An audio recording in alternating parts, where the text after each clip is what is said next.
President Trump's long trip to Asia now in the home stretch with a final stop in the Philippines for a controversial meeting with that country's president. I'm Rick Leventhal. This is the Fox Report.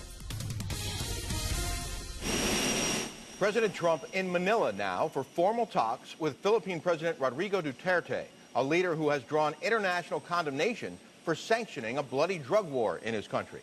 Trump sharing a handshake with Duterte earlier, and they'll hold bilateral meetings at the ASEAN Summit, an annual gathering of leaders from East and Southeast Asian countries, in the next hour.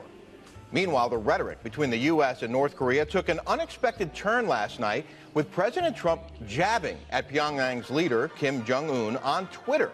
The president tweeting, "Why would Kim Jong-un insult me by calling me old when I would never call him short and fat?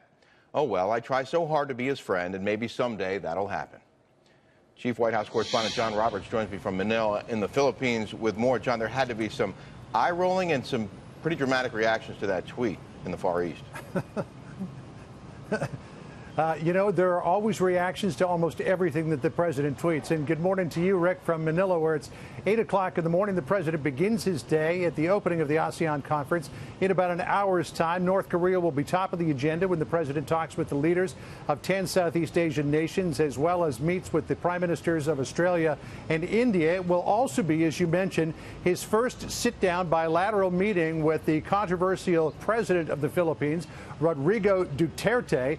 Duterte's administration has presided over the extrajudicial killings of thousands of drug dealers and drug abusers, and Duterte making no apology for it. In fact, not long ago, Duterte said that there are 3 million drug addicts in the Philippines, and he would be happy to, quote, slaughter them.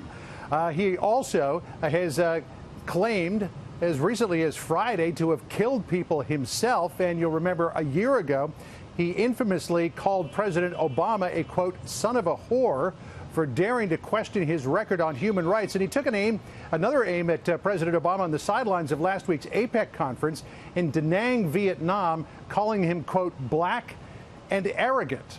None of that expected to come up in the president's bilateral meeting with Duterte, because the president really wants to focus on North Korea, also wants to focus on trade. And, of course, the problem with China building military installations on the Spratly Islands in the South China Sea, which literally is just a few miles away from where we are standing now.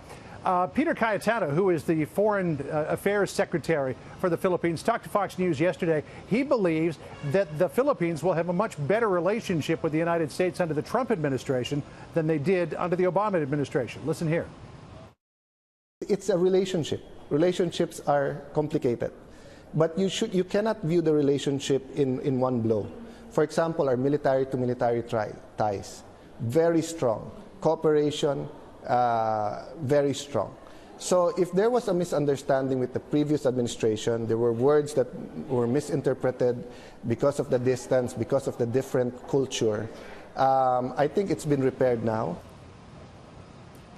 So President Trump has got a difficult needle to thread here. I mean, he needs Duterte's support for those big issues like North Korea and the South China Sea and trade. But, you know, these extrajudicial killings and human rights abuses, Rick, they are another big issue as well. So we'll see how the president handles that when we get the readout from that meeting later on today. And, John, last night at this time, we were talking about some of the controversy surrounding the president's remarks aboard Air Force One, and you got some clarification over the president's discussions with Vladimir Putin, right?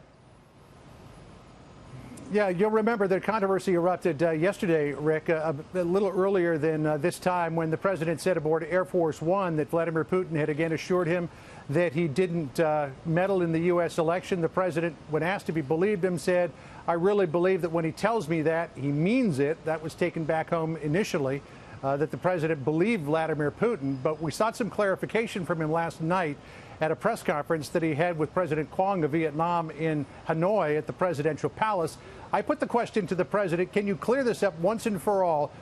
Do you believe or not believe President Putin when he says that neither he nor Russia meddled in the U.S. election? Let's listen to what the president said. What I said there is that I believe he believes that, and that's very important for somebody to believe. I believe that he feels that he and Russia did not meddle in the election. As to whether I believe it or not, I'm with our agencies, especially as currently constituted with their leadership.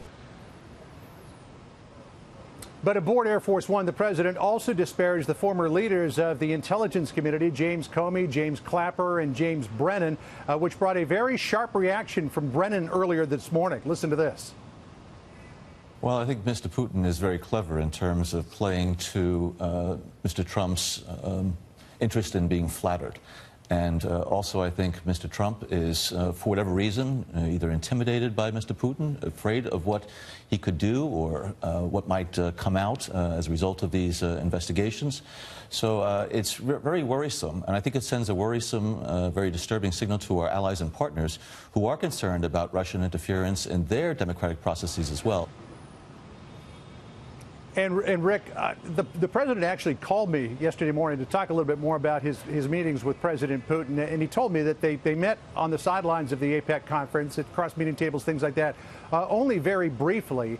And he didn't want to spend that entire time arguing about whether or not Russia meddled in the election, because there were other important issues like what to do about Syria, what to do about North Korea that he needed to talk about. So he basically said that he listened to what Putin said and then moved on to other issues. You know, Rick? John, I was just going to ask you if the White House, and I guess President Trump himself, is disappointed that so much attention is being focused on these words about Putin when he's covered so much ground during this trip to Asia. Well, part of the problem, though, is, Rick, is that, you know, the wound was a little bit self-inflicted. You know, that the president, I don't know if he just feels like if he says that he doesn't believe Putin, it's calling Putin a liar, and then that's going to ruin the relationship that he's trying to build with Russia, you know, cooperation on Syria, North Korea, and other issues. But the president could easily put this away if he just said, look, I believe what our intelligence officials said. I believe what they've said, you know, for months and maybe even a couple of years now about all of this. And Putin can say what he wants. That's fine. I'm going to side with the intelligence community. Now let's move on to other things. But he always seems to hedge. So in some ways, this is a little bit of a self-inflicted wound. We're going to have much more on that later this hour. John Roberts, thanks so much.